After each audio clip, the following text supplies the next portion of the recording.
Today, we're going to talk about Japanese literature. Japan is one of the richest literary traditions in the world, influenced by Chinese and Western works but still keeping its own unique style. From ancient myths and poetry to modern novels, Japanese literature shows us not only their history but also their way of life, beliefs, and imaginations. Japanese literature has been influenced heavily by the Chinese literature, from the ancient period all the way to the Edo period, from 1603 to 1868, which corresponds to the early Japanese literature. Japanese literary works also revealed elements of Indian and later Western elements, but above all, they reveal a distinct style which has also greatly influenced both Eastern and Western literatures. Japan literature has been shaped by many influences. In the ancient times, it was influenced a lot by Chinese literature, like their style of writing and themes. Later, Indian ideas also appeared, especially in connection with Buddhism. When Japan opened up more to the West, Western style and ideas also mixed in. But even all these influences, Japanese literature developed its own unique style, and this style even inspired other countries.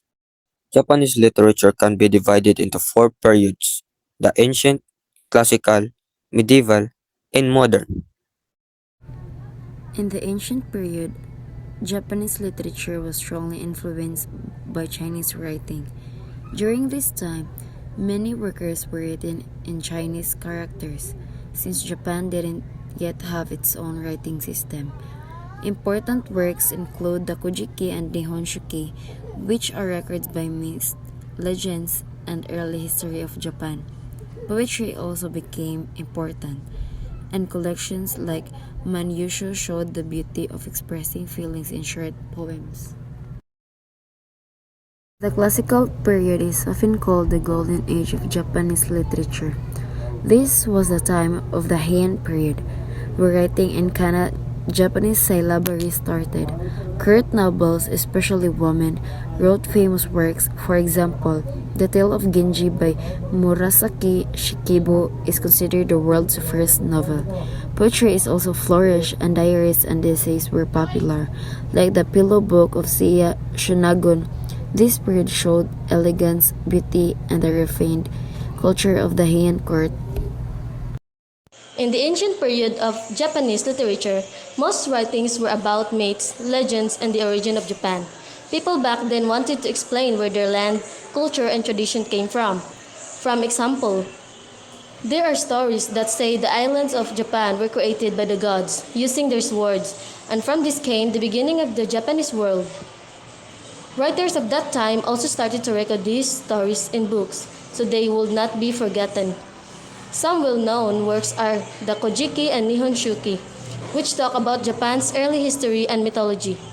Poetry also began to grow during this period, with collections like the Manyushu, which show the emotions and thoughts of people in simple but beautiful poems. The ancient period is important because it gave Japan its first written records of history, religion, and culture. It helped shape Japanese identity by preserving their myths and early experiences in writing. History and literature were intertwined during the medieval period due to the influence of the civil wars and the emergence of the warrior class. Those war tales are very prominent during this period. Beside war stories and tales, the popular form of Japanese poetry, the ringa, saw its rise. The classical period of Japanese literature happened during the Heian period, which is often called Japan's golden age of culture. At this time, the Japanese court life was very elegant and refined. A people expressed their feelings and daily experience through writings.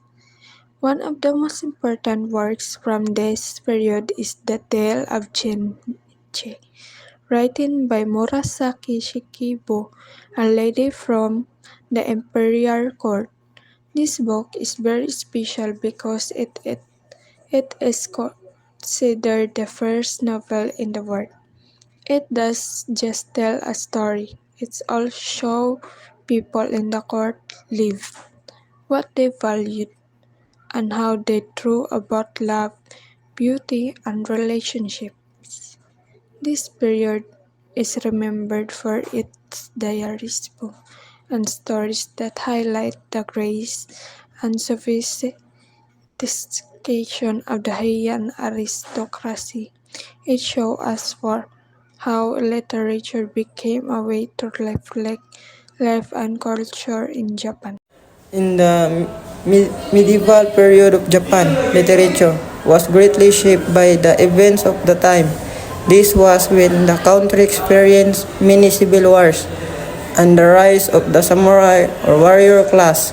Because of this, a lot of the stories written during this period were about battles, loyalty, and the life of warriors.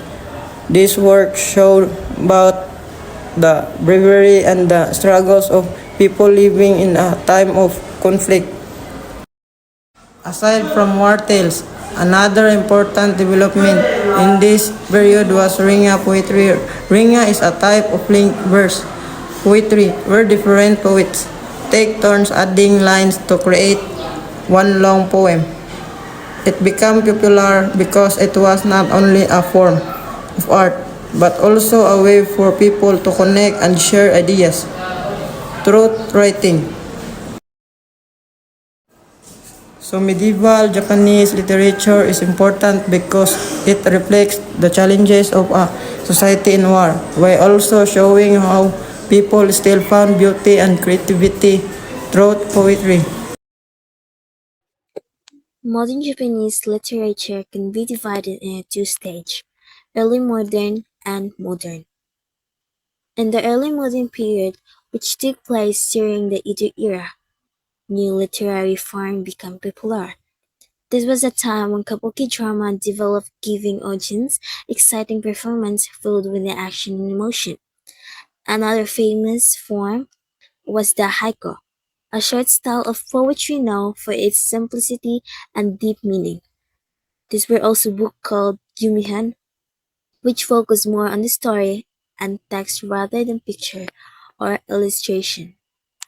Later came the modern period beginning in the Meiji era, when Japanese started opening to the West, writers and influenced by Western style and ideas.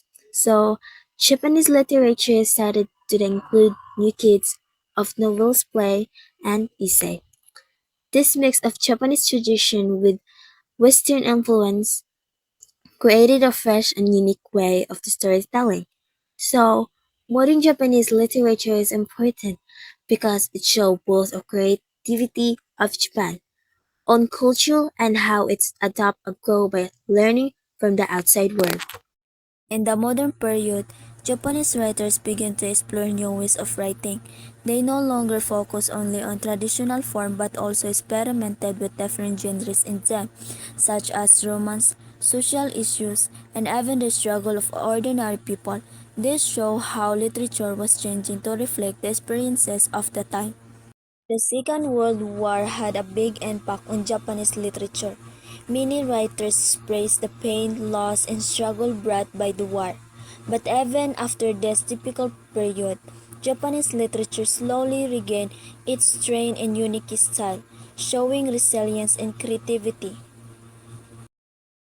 Some well-known modern Japanese authors include Yasunari Kawabata, who became the first Japanese Nobel Prize winner in literature; Kubo Abe, known for his thought-provoking stories; Takehiko Bayashi, who wrote about the struggles of workers; and Haruki Murakami, one of today's most famous Japanese novelists. Their works reflect how modern Japanese literature blends tradition with fresh, innovative storytelling. You sit quietly as the boy named Carl looks at you with his usual sluggish voice, asking if you're all set for money. You nod and he presses how much. You count in your head and tell him it's about 3,500 in cash, plus a bit more from the ATM. It's not much but enough for now. He smirks, reminding you it's not Christmas money from Santa. You agree, and he guesses you've been riffling drawers. You don't reply because he already knows. He tells you it doesn't matter. What's important is that you need the money food, shelter. Everything will run out one day, and you need a plan. You answer that you think about it when the time comes. Crow repeats your words, weighing them in his hand. He suggests you might need a job, but he shakes his head. At 15? Who would hire you? You blush but say nothing. He tells you not to worry. This is your life, and you've already chosen your path. All that's left is to set things in motion. He warns you though, if you want to make it, you need to toughen up. You say you're trying, and he admits you've gotten stronger. But your life has just begun, and there's still so much you haven't seen. Deep inside, you know you have to leave. You tell him there's no way around it.